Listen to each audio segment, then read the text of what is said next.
One of the things that motivates me as a coach is helping people process things in a healthy way instead of punishing themselves or clenching or like forcing themselves into situations, because I know how bad that road can turn out.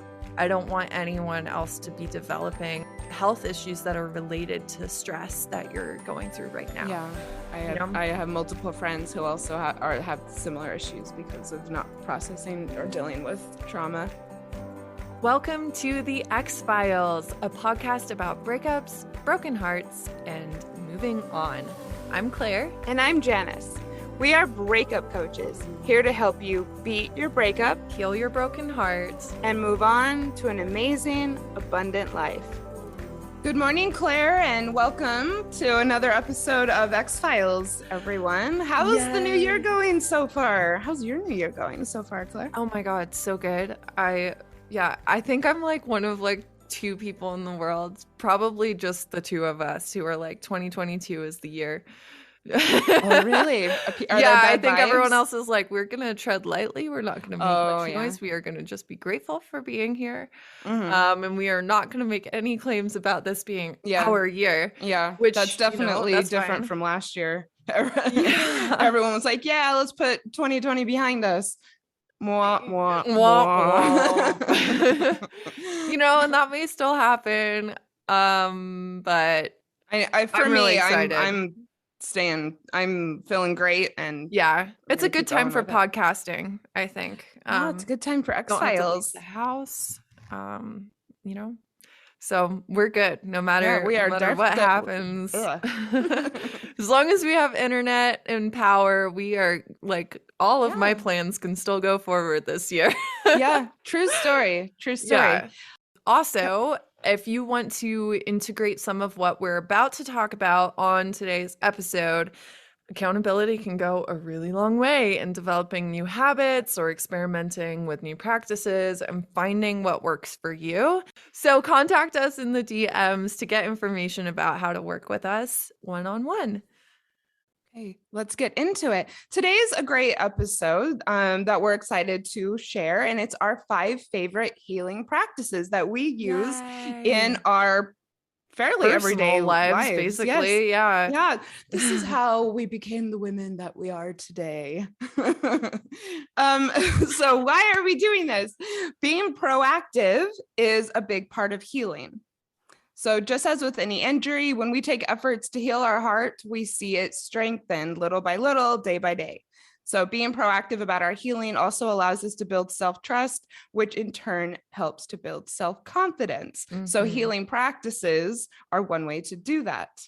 We get a lot of questions that begin with, what should I do if, or how do I start to move on? And the answer to these questions is to commit to a healing practice and use it to release the breakup or the situation and heal in a way that leaves you even stronger. When we are in the midst of a stressful, painful, or otherwise intense situation in life, it can be very hard to see the forest for the trees. And the practices or healing modalities that might be most effective can be really hard to see.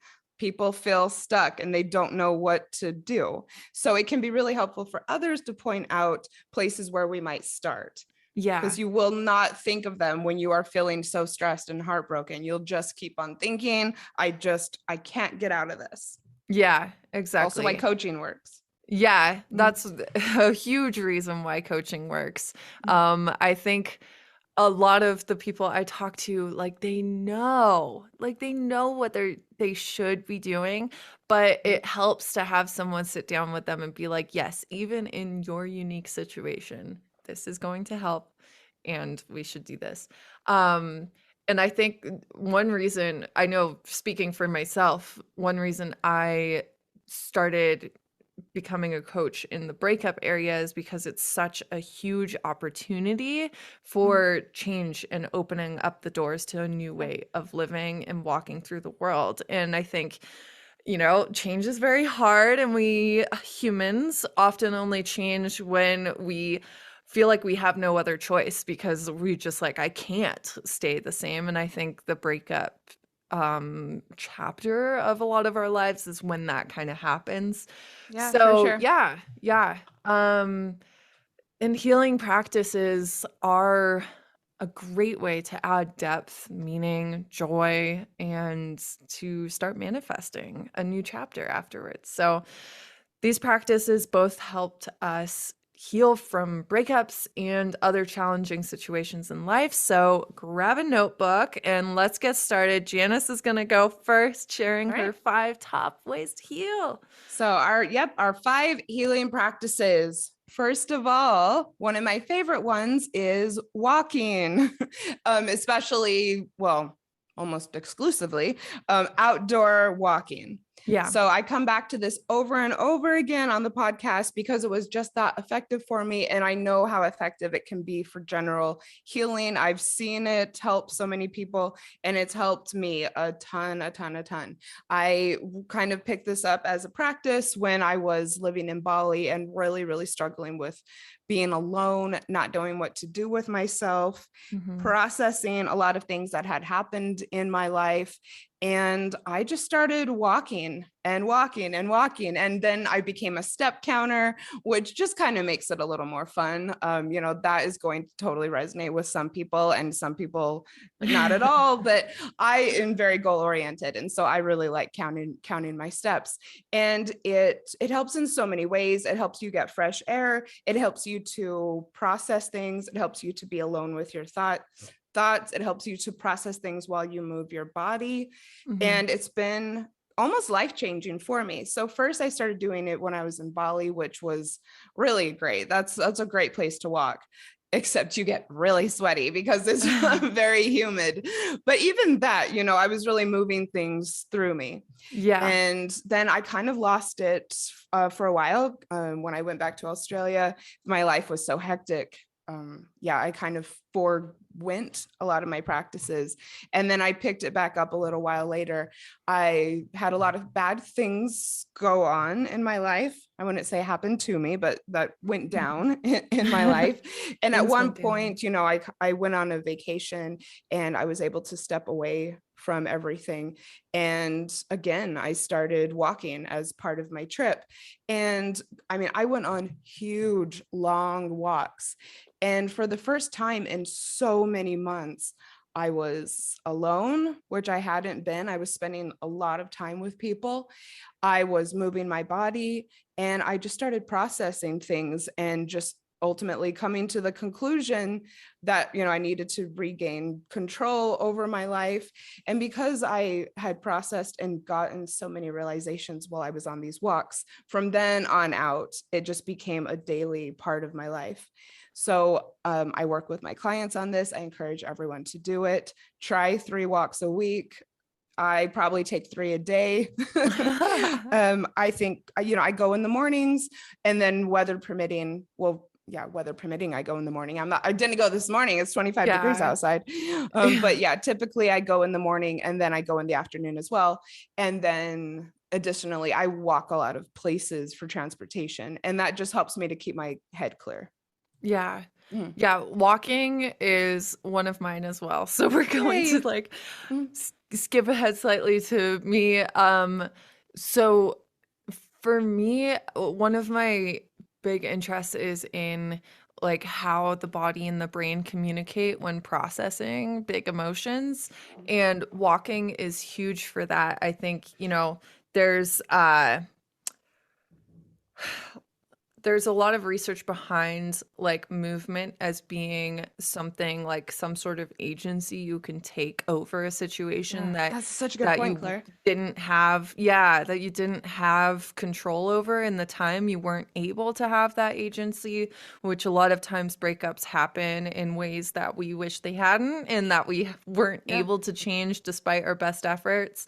And so like walking is like a low impact, gentle way of like physically, like, I think as you're walking and as you're progressing through different neighborhoods or different trails or wherever you are, there's movement happening with your body, but you're also moving forward in that gentle way in your mind as Yeah. well and Yeah. processing. Like, there's a reason why. Yeah. I think a lot of people are going to list walking as something that really helped them process something really big in their life. And also, I think, it's just really like a gentle way of like exercising your exploration muscle. Yes, and this And is one of yeah, my favorite parts about it right now is, I live in a really cool city, and what I yeah, love to do on the weekends is I'll go to a new area and just walk and walk and walk. yeah, Sometimes I'll get all of my steps in just by going on one of these excursions. And I know I come back sometimes and I feel like, I remember I texted you once and I was like, I feel like I just had a massage. I just came in yeah, from my Sunday walk, and it's that therapeutic for some yeah, people. yeah, Even if I'm not healing, I think it's great for breakups. And I would say, if you're feeling stuck, walk. physically get up and and walk. Yeah, move your I body. guarantee it'll help. But now, I'm not necessarily healing from a breakup, but I have to walk regularly to keep the cobwebs clear. I Yeah, feel like things kind of pile up mentally. Like I don't know. I gain a lot of clarity and clear focus when I yeah. make sure to walk every day. Yeah, Mm. there's that TikTok trend where I'll have to send you one, Yeah, tell Janice, me. but it's like this really upbeat like dun dun dun dun dun dun, dun, dun, like song, Mhm. and like the video is always someone like stomping with like a like unhappy look on their face, and it's like going for my stupid little mental health walk or stupid little walk for my stupid little mental health, and it's like anyway, it's cute and funny, but it is also very true. Like I think it does keep the cobwebs clear. And like you're releasing some nice feel good hormones. And also if you can get somewhere green, anywhere Yeah. green, whether it's a park or if you Mm. do have a trail near you, if you have the beach near you, go there. um Yeah. like nature therapy is a big thing. Like it Yeah. reminds you like that the world is actually mother nature, it's like Yeah, for really sure. If you can soothing. get in some nature, do it. I think Yeah, being outside in general, you're still going to get a lot of the benefits, but yeah, yeah, add to it by getting around more and more trees. If yeah, it sounds too intimidating for you because you are hurting so much for your breakup, still do it. I think mhm, this is where listening to a podcast can come in handy while you kind of get used to doing it, so that you don't have to dwell on the yeah. breakup. And then the more you do it, the more you're going to probably want to go into your thoughts. But Yeah, and if you have mobility issues as well, find something that is gentle for you that is like an equivalent for you to walking. So you're yeah. like outside, you're breathing good air, but you're not pushing yourself super, super, super hard. It's a gentle level for your body and for your Mhm. mind. But yeah, I think you know your body best. So if walking isn't an option, think about what could be a corollary for you. Alrighty. Correlated? I don't know. Yeah. Yep. Yeah. Really, really good point. So, healing practice number one to integrate into your week. Yeah. Let us know how it goes. Healing practice number two that I suggest and that I use. Oh, my desire inventory. I chose desire inventory over general journaling, which I also use because I've talked a lot about journaling on the show. I even did an episode about it, but I haven't focused as much on the desire inventory itself, although I did cover it in our awesome episode 78, which is using your breakup to manifest a new beginning. Go check that out. So, how does this work? Why it works for breakup specifically? When people are struggling with a breakup, they often not also are also struggling with putting themselves first. Yeah. I know that from talking to people about it each day. A Yeah. big part of putting yourself first is learning to listen to your intuition, which is about learning to listen to what your body and soul want and need to feel good. This is something that you learn over time. Getting into the practice of asking for what you want will help these messages become more clear with time. Yeah. Break up brain. It can prevent us from having a clear idea about what is next in life or what we want to be next in life. Although Yeah. we say again and again that a breakup is an opportunity for a new beginning, I do understand that it can probably be frustrating, if not meaningless, for someone who just wants to stop hurting. And we're coming on here and saying, yay, Mhm. let's write the next chapter of life. Yeah. It can be really hard to know where to start when you're in pain. Again, Yeah. why we're doing this episode. This practice can serve as a great jumping off point. So, just to refresh everyone's memory, how you do the desire inventory is get a journal, a physical journal, and a timer and the pen of your choice.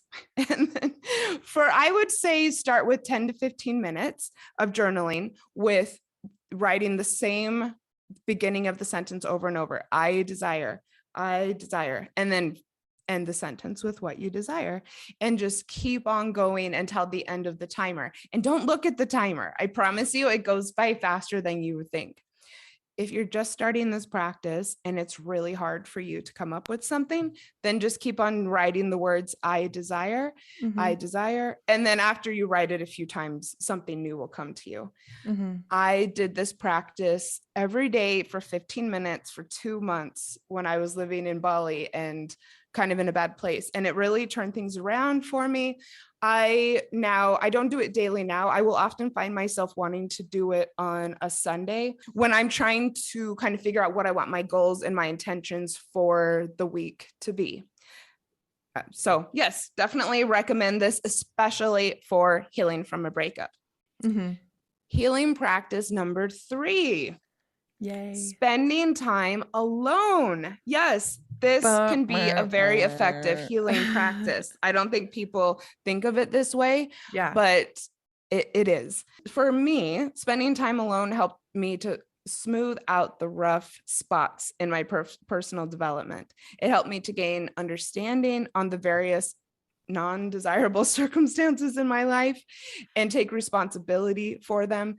Until I started doing this, I was just kind of living in this victim mentality where all I could think about all day were my problems and how I Yeah. didn't know how I was going to sort any of this out, and just everything. It was so fucking intense. Yeah, because And you're I reacting yeah. only. You're Hmm. you're only Yeah. reacting if you don't give yourself time to like actually be alone and discern what you think, Yeah. how you feel about things, Mhm. how you would like things to be. And instead you're just like really bouncing off of everyone else around you. Yeah, and it made me feel really powerless as well, because I didn't take the time to stop and think about my role in creating the problems, and therefore my role in getting out of it. I felt like I had no say over my life. And Mhm. spending time alone helped me to gain a lot of clarity about that. It helped me to gain clarity about what I wanted out of life. For the first time, I actually started to see that I had the ability to change things. Yeah. It led me to build a huge amount of self-trust that I still have to this day. It helped me to rebuild my confidence after having a couple of really devastating blows to it. Mhm. I felt so unwanted and just like I don't want to say unattractive, but I didn't feel lovable really. Yeah. And it helped me to find joy in every moment, which is one Yay. of the first things that I'm still most excited about. So, how to do it? Sometimes the more uncomfortable you are with spending time alone, the more opportunity for growth there is. So, Yeah. listen to that. I know there's people out there who don't want to do this. You Yeah. might, find that you have the most expansive experience with it. I had no idea how much I'd lost my ability to figure out how to be happy until I began to do this. To start, you might want to think about what makes you so uneasy when it comes to spending time alone. So it could be the weekend. I spoke with someone this week who really hates Sundays, which I totally get after a breakup. Going out to eat alone, solo travel. These are the types of things that some people think are outside of their reach. Yeah. Once you select something to tackle, I suggest being quite intentional and trying to schedule in ways to spend your time, kind of think about it ahead of time. For instance, on the weekend, think about what you're going to do on Sunday rather than getting up and just being like, I have no idea what to do and I'm in pain. And then when it comes to like scheduling what you want to do, I suggest including some things that are healthy distractions, especially in the beginning, like maybe watching or listening to something, and some things that allow you to slowly get comfortable sitting with your own thoughts, like the walking, cleaning, meditating without listening to anything else. Mhm. So, and I just really want to put this out there, that this spending time alone and loving it has really nothing to do with being an extrovert or an introvert. And there's always, always, always, regardless of what your personality is, there's always something to be gained by becoming good company for yourself and building a relationship with yourself through quality time. Mm. Healing practice number 4. I was just counting in my head just now. A slow and powerful morning routine. This is one of my the morning practices or the healing practices that I'm most passionate about. This practice is especially helpful if you are listening to this podcast because you can't seem to get past your breakup. Welcome, first of all. You're I welcome. know for me, maybe this might not ring true for everybody, but for me, waking up and being faced with the day ahead can be really heavy and kind of depressing when you're in the midst of a severely broken heart or recovering from a really painful breakup. It's waking up in the morning is not what you want to do on some days. I really get that. Part of the reason for this is that it quickly becomes really ingrained and it creates a really powerful body memory that can be really hard to rewire. Your system is going to get really used to being in this mode each morning, and it will almost become automatic. I've experienced this for sure. So taking the time to create a good foundation for your day and switching things up is one way to rewire things. And like I said, this is what happened for me. I work Yeah. really closely with people on powerful morning routines. And the goal is to add things that are special, sometimes sacred. I have a practice that I consider to be part of my spiritual practice as well. And some things that are practical to help get you going. Some ideas include prayer, giving thanks, naming gratitude, meditation, special coffee, tea, or lemon water. I've done all of those things. I'm kind of on a coffee kick right now. Creating a morning playlist. Again, this is something that's special, but also Yeah. practical because it's getting you going. It's hopefully it might be getting you in a different mindset. Going for a walk, having a dance session, or maybe just simply creating a place where you can look out the window and think about the day ahead. Something that's calming, inspiring, energizing.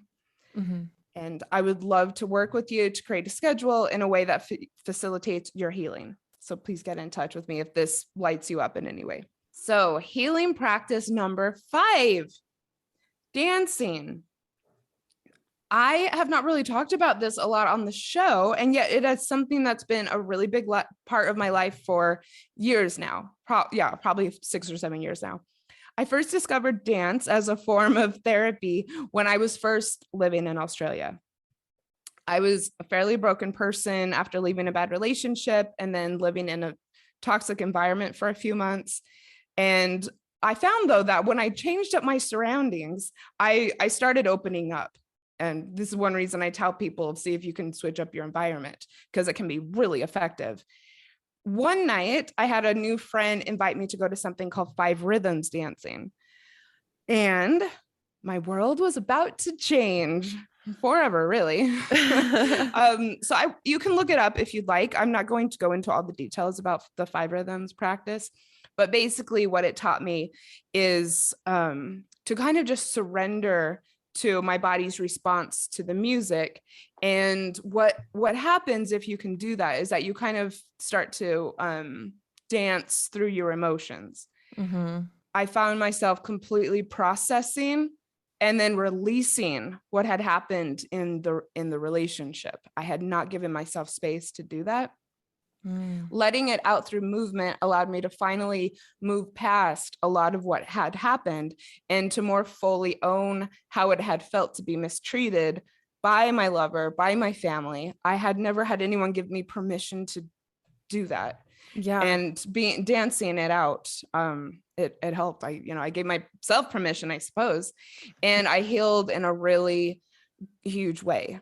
I also found myself, after going a few times, that I would work through other frustrations as well. Mhm. If I'm a freelancer, and I found that at the time, I always put myself in these really frustrating work situations with people, which Oh. I don't anymore. I figured out how to Okay, kind good. of. I'm like, do you have something to tell me, Janice? No, no, no, no, not at all. This was at the time. At the time, I Yeah. now have blissful relationships with Yay. everyone I work with, but at the Awesome. time that wasn't the case. And I found that I'd go to Five Rhythms, and I would also process my work frustration as well. Mhm. I don't go to Five Rhythms today primarily due to COVID, Yeah. but I have kept up my dance practice, which is why I wanted to talk about this today. Yes. I dance several times a week. What now works for me is I personally like to wait until I've completely wrapped up for the day and don't have to do anything else. Yeah. And then I have a multiple playlists that will put on to kind of get me in the zone. And I'm actually going to link to one of them in the show notes, Yeah. that it I was gonna always say we gets need me it. going every single time. And then I just dance my heart out. I Yeah. think about what I'm grateful for. I let whatever comes up come up. And sometimes I kind of get into this meditative state where I don't think about anything. Nice. And that's really great as well. When you go into a meditative state, it can be a really good opportunity, a good way to prepare the mind for sleep, because meditation is like hitting pause on things, Yeah. from a law of attraction perspective, which is also what sleep is. Mhm. I typically dance for about 30 minutes or so, and then I go to bed shortly after, kind of with this feeling that everything from the day is completely washed away. Mhm. This has been helping me a lot lately, just because there's so many moving parts that we're Yeah. dealing with, the podcast and work and various things that I'm involved with, and so it helps to kind of think things through and just shake off any residual stress Yeah. that I might have had from navigating a crazy day. And Yeah. I also wanted to mention that this is one of the benefits of living alone, that you Yeah. can do this without really worrying about being seen or disturbing somebody. I'm sure you can still happily do it with living with someone, but for me, I like kind of having my privacy and feeling extremely uninhibited as I'm Yeah. dancing. Yeah. Exactly. Cool. So we want to share another podcast with you guys. Bitches, Witches, and Queers centers interviews and conversations about practical spirituality for the naturally curious heart. The Love that. host and life coach and our friend Christina Carlson dives into the intimacies and spiritual practices of thought leaders, healers, and creatives to find insight on what spirituality means to different people. So, Christina herself is an ex-Christian and approaches the subject with openness and creativity. And she has also had Janice on the show Mm-hmm. to talk about your experience leaving Mormonism. Yeah. And I learned so much in that interview. So I really highly recommend this show for anyone who's interested in the spirituality topic. Yeah. Yeah, I so think it'll resonate with a lot of our listeners who are ready for new things in life, new ways of looking at things, new ways of mm, doing things, hearing people's various stories and experiences with bringing on different practices. Christina's a great interviewer. She had some insights into my story that I don't think anyone had ever really shared with me before, and that Ah, allowed me to even look at my own history in kind of a new way. I love being on her show. It's up. I don't know the episode number, but it's called "Being Cut Off from Mormonism" with Janice Formicella. If you want to hear about my story leaving the Mormon Church, mhm. otherwise go and check out "Bitches, Witches, and Queers" today. Today, do it today. So, So, Claire, I want to hear what you consider your top healing practices. yeah, I mean, I think that the ones that I'm gonna share today are some of the ones that have had like the most impact on my life. When you were talking about journaling, I was like, oh crap, but we talk about that a lot. So I wanted to share like Yeah, some of the things exactly. that maybe we haven't shared as much about on the podcast yet. So um starting off slow and starting off very much applicable to breakups is an exercise that I call the thank you, I'm sorry, I forgive you exercise. So it's a Awesome. letter writing exercise that I have all of my clients do and is something that I found myself doing because when I was going through my big double whammy processing post breakup, like there were obviously so many thoughts going through my head that like I was going in circles, like following the same tracks and being like, well, this was so amazing. So I'm like really sad that he's gone, but also like he kind of sucked because of this. And I think he needs to know this. And, Mhm. like it just would go in circles where, I'd start to feel like in 1 minute just slightly better. I'm like, yeah, I'm definitely better off now. But also I miss my friend. And like That's a it just like breakup for yeah, you. I know it's a breakup. And so, what this exercise does is it divides it up so you can focus just on the gratitude. So just on the thank you. You write, a letter to your ex, never to be sent. I would recommend never sending it. You Yeah, could burn it just leave afterwards. that You could out. keep it for reference for you to reread. Um, and this can all be done as many times as you want, but like that thank you letter, you just focus on all the things that you're actually grateful for the relationship for. You're grateful for your ex for showing you, like, like thanks for introducing me to country music, blah blah blah. Just all the things that are running through your head that you're like you miss or you're sad Yeah. about. And then for the I'm sorry, this one, some people have lots to say, and some people are like, I'm not sorry for anything, and that's fine too. But Yeah. sometimes, I think myself included, we hold kind of regrets about maybe how we acted, or maybe even things that were happening in the relationship that we feel like partly responsible for like causing the relationship end, the things Yeah. that we like that keep us up at night where we're like, "Oh, I really wish I hadn't done that," you know? Yeah. So that's what the I'm sorry letter is for, is when you're actually apologizing for those things and you can focus just on the things that you're like, "Yeah, I wanna be better about this in the future with someone Yeah. new." But, like, "Hey, I acknowledge that I could have done better in these areas, and I'm sorry." And then the third one is I forgive you. So that's the things where it's like, actually you sucked in these ways. And you know, forgiveness doesn't mean forgetting. It doesn't mean that it's okay. It doesn't mean that any of these things are acceptable in your life, but it does it I think what forgiveness for me means is you're acknowledging the humanity in someone else, the Yeah. fact that they can make I mistakes just like you do. It doesn't make those mistakes okay. I like that you're saying for you, Yeah, because I just think that forgiveness is so unique to each person, yeah, and that there's so many people out there that are saying this is what forgiveness means. This is why you must do it. This is how yeah, you do it, and it's just it's so unique, and it means something different to each person. So I yeah, love that as a coach, you're saying, this was your yeah, experience with it. We should do an episode. on forgiveness. Oh my god, we Yeah. should. Yeah, because I mean, forgiveness doesn't mean, "Oh, I'll take you back," either. Like, it just means that you're no longer harboring, like, that energy connection. You're saying this is unacceptable going forward, but I forgive you for what you did in the past, and I realize that you may have the capacity to be better for someone else. It doesn't mean that there aren't consequences to your actions. It just means, like, I'm going to stop putting, like, you healing or changing in the driver's seat of my healing, basically.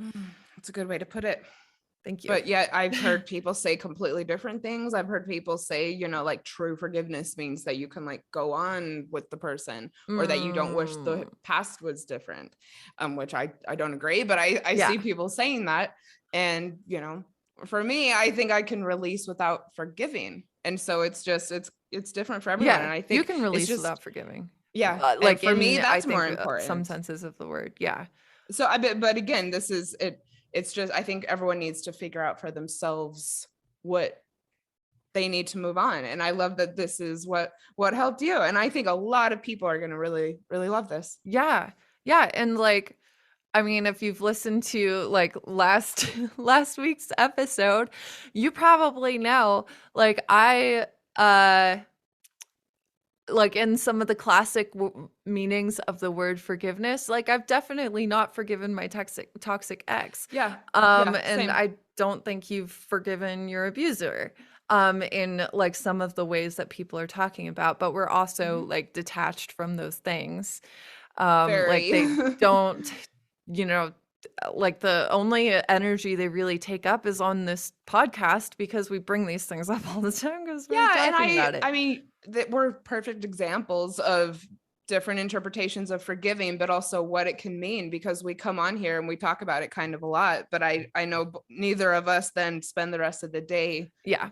upset about it. Yeah. We talk about it and then we go on with our day. Exactly. And for Yeah. me, that's because I've released it. I won't say that I've forgiven because I don't see it that way. But anyways, Yeah. I do think that this would be a very compelling topic for an episode. Yeah. Mm. I feel like we need a philosopher on the show with us for that one, you know? See, and I would I don't know that I completely agree, because I mean, we totally could, but for me, again, I don't think it takes an expert to say what other people should do or feel. Yeah. I know, you know what I mean? Yeah. I wanna know what everyone else thinks of All right. forgiveness. We gotta do, like, a Yes, poll or something, or, like, a question box that on would be a Instagram. very cool thing to bring to Yeah. the episode. So yeah, please get in Yeah. touch with us. What does forgiveness mean to you? And your Yeah. comments may be included in an upcoming X Files episode. Yay! Oh, Awesome. but Alright. yes, I love this. Thank you so much for sharing. No problem. So, number 2, and these aren't in any particular order. It actually was mainly me trying to get the numbers to work in Google Docs. I So, gotcha. um, so somatic work. This is my like next area of like big exploration. I'm about to start a certification program on somatic attachment therapy. So I am really, really excited. So coming back end of April, I will probably be doing a lot more content on this. But somatic work can be like breath work, mindfulness, body awareness, tapping like EFT. These things are like working with your body to heal what's going on in the mind. So actually, like in terms of nerve pathways, um, 20% of our nerve pathways are efferent. So they go from our brain to our body. And that's kind of how most of us think we're supposed to process things is we rationalize, we think about it in our brain, and we expect our body to just kind of like get used to it. Yeah. Okay. Whereas actually 80% of our nerve pathways are afferent, so they're going from our brain to or from our body to our brain. Oh, So, interesting. if you're having trouble, like, you've talked through these things again and again, you just can't, like, you can rationalize it, you can intellectually understand it, but you're still just devastated, you're crying all the time, things are hurting. and you're just not seeing the progress that you think you should be having, maybe it's time to look at ways to start with your body and move towards your brain. So like walking is actually a somatic practice if you Yeah. really think about it. And this was my Um, experience with doing five rhythms yeah, dance five therapy. rhythms is Yes. somatic I think work. that that's why I turned things around so quickly, is because I Yes. started going like all the time. And Yeah. it was, yeah, rather quickly that I just realized, oh wow, um Yeah. I'm feeling so much better. I mean, I couldn't, I was barely functioning at Yeah. one point, and then I flipped things around to, having Yeah. this vibrant life and feeling really free rather So quickly. amazing. I'm so Mhm. glad. I'm so Yep. happy for you. Hmm. Because I was very much not in my body. I was very much suppressing my body. Yeah. And so some backstory. Um, the breakups happened. I was in a terrible headspace. I was in a very much like punish yourself headspace. Mm. It's definitely not a place I'd ever like to return to, but I was kind of like life is I've already fucked it up enough, so I might as well just, keep going Yeah. on that.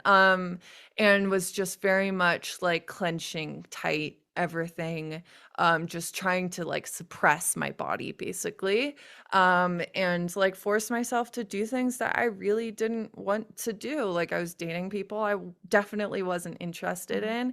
in, and was just like, well, it makes them happy and I'm never going to be happy, so I might as well just do this.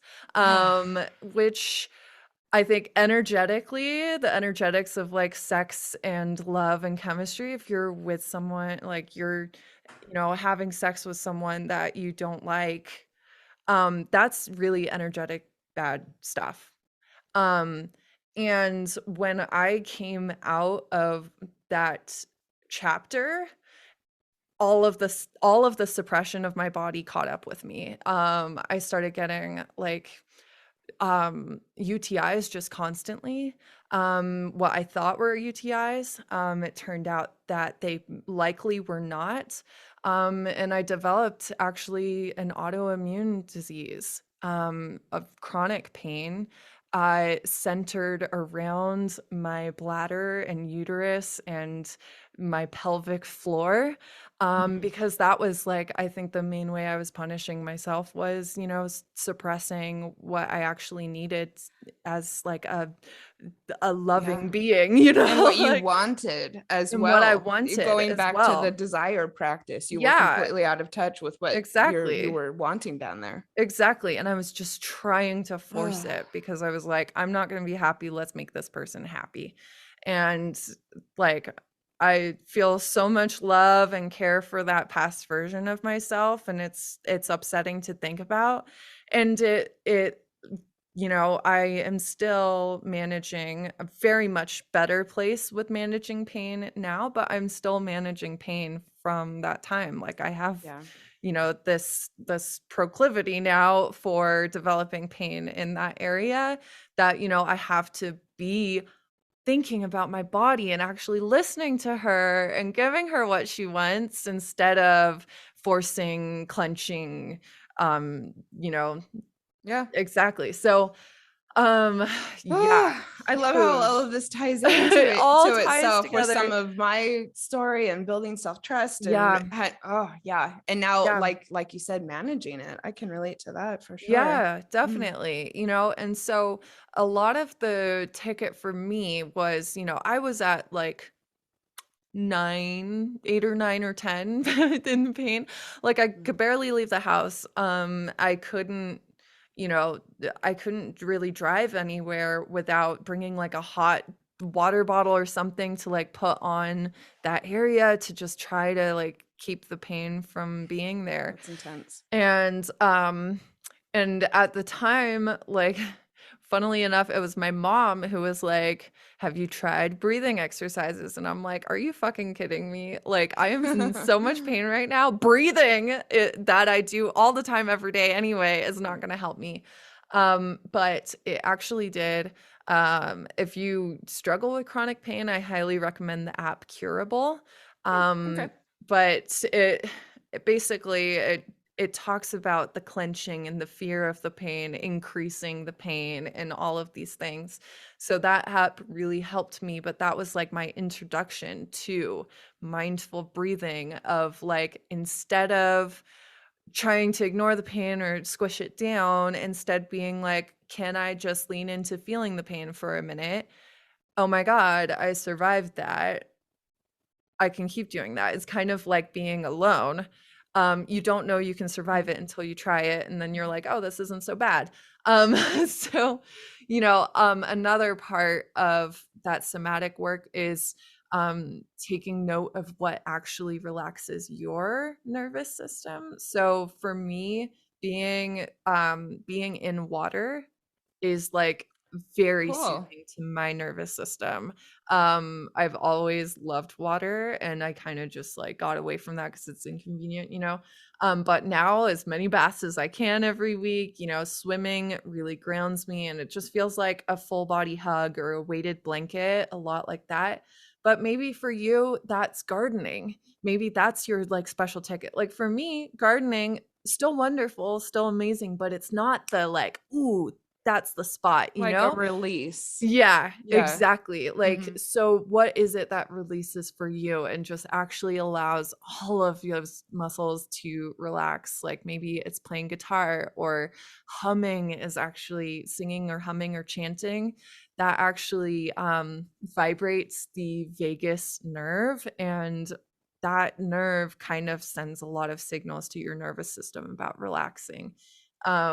Yeah, so huge. I'm so excited about this, and I think, one of the things that motivates me as a coach is helping people process things in a healthy way instead of punishing themselves or clenching or, like, forcing themselves into situations, because I know how bad that road can turn out. I don't want anyone else to be developing things health issues that are related to stress that you're going through right now, Yeah.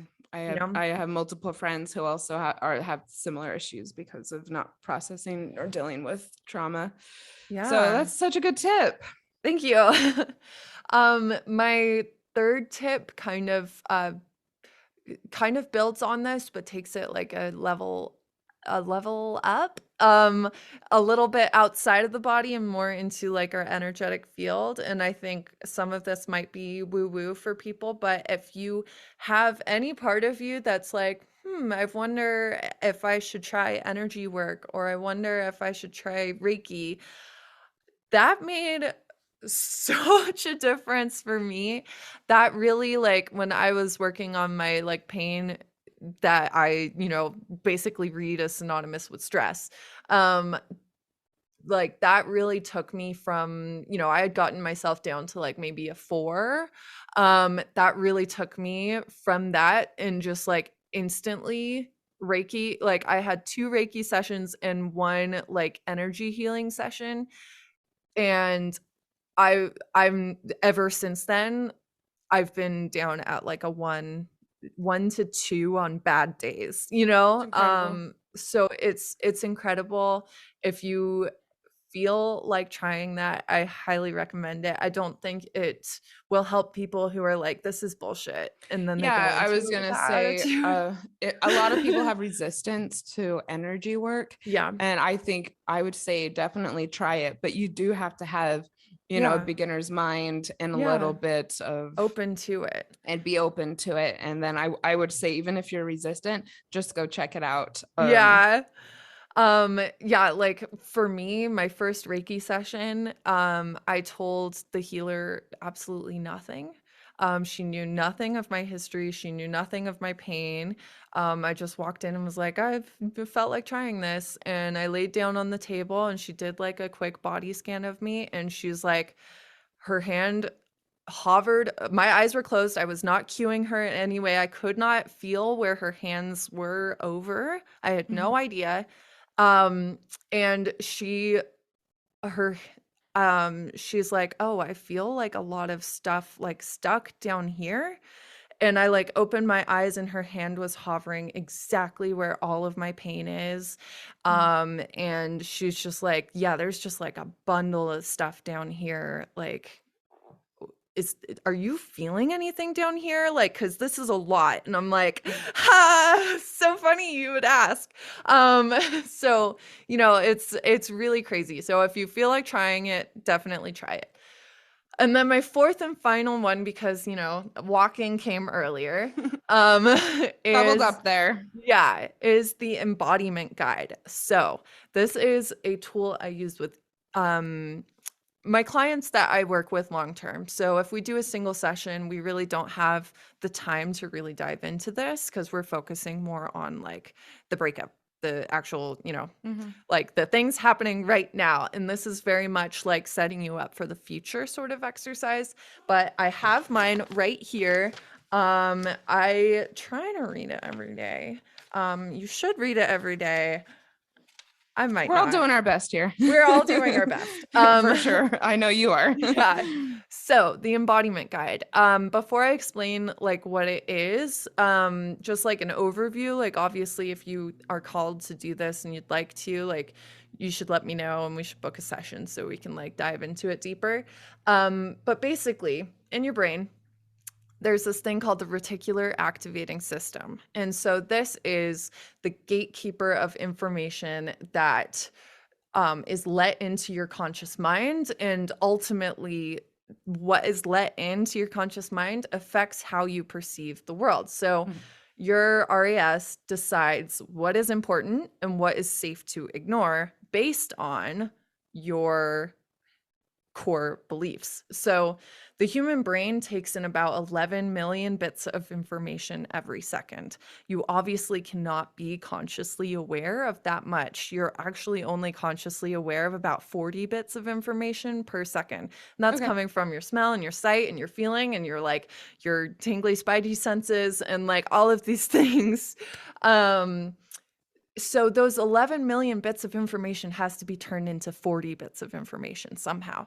So how your RES does that is by generalizing, distorting, or just flat out deleting a lot of it. Um, and that is done in our subconscious or our RAS. Okay. So what it uses as like its manual for these decisions on what to delete, distort, or generalize is our core beliefs. This is where things like confirmation bias come from. Um, and the thing is most people, their whole lives, like never question their core beliefs. And so they always live in the same world. They're always finding proof of their beliefs. Yes. But doing exercises like the embodiment guide, doing repetitive things that just really lock in new beliefs can start to change how you perceive the world. So, the embodiment guide helps reprogram your subconscious and slowly make that shift towards becoming the person you want to be, Mhm. becoming your highest self. So, um, this all brings it in together in a daily exercise of reading, or you can record yourself saying it so you can listen. If you know you're an audio learner, you're listening to a podcast, chances are that could be a really good route for you. And it's comprised of several different ways that ideas can be communicated. So then the information is entering your brain through lots of different pathways. And it's daily. So over time, your brain is like, oh, I keep getting the same information every day. So I should start to use this as part of my reticular activating system manual. So like it goes through several different things. So you like list out character traits that you want to be. So for me, like optimistic, disciplined is in there. And then it has you actually write out what you would like your new beliefs to be. So for me, everything is figure outable. I'm highly intelligent and I will find the answer to any roadblock I encounter. That's definitely served us with the podcast. Um, and you just envision yourself acting and being in this way. Like when I say that statement, I think of various circumstances that have now happened, but at first maybe I didn't have proof that everything was figure outable and that I would figure things out. Instead, I was thinking of like, wow, this is a situation that I might run into. This is how I would act and I would figure things out. And you're like envisioning that. And then you also have like a section on your role models. So modeling is huge. Sometimes, like by watching someone else be the thing that we want to be, we learn how to be it. That doesn't have to be like this whole person, everything about them is what you want to be. You can just pick out a certain aspect. So my girl Taylor Swift, she's disciplined and creative. I want to embody those things as well. My dad is gritty, hardworking, giving. I want to embody those things. And then we also we bring the message in with storytelling. So we write a bio of what we want to be, who we want to be, what we want to do with our lives, as if it's already happened. And so every day we're like, wow, this has happened, this has happened, this has happened. You list your goals out. So some people like lists more than stories.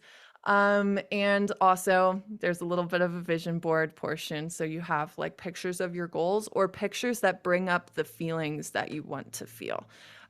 So, you know, you've got the visuals, you've got the audio if you read it to yourself, you've got role models, you've got storytelling, lists, you've got character traits, you've got new beliefs all written out, all in one place, and you're giving that as food to your brain every morning. And like I made January of last year, and a lot of the things in this have come true. I believe it. Yeah. So sounds like a very, very holistic approach to rewiring some, core beliefs that are holding you back in life. Yeah. And just thank changing you. your reality. You know, it's all there anyway. You just true. aren't perceiving it, perhaps. Mm-hmm. So, yeah. That's it for me. What do you guys think? that was cool. Thank you so much for sharing, Claire. That sounds really interesting. I'm sure that would be especially effective for people going through breakups. Yeah. What did you think of our healing practices? We would love it if you would leave us a 5-star review on Apple Podcasts and let us know. And as always, send us a screenshot of your review and we will be in touch in the mail with something special for you.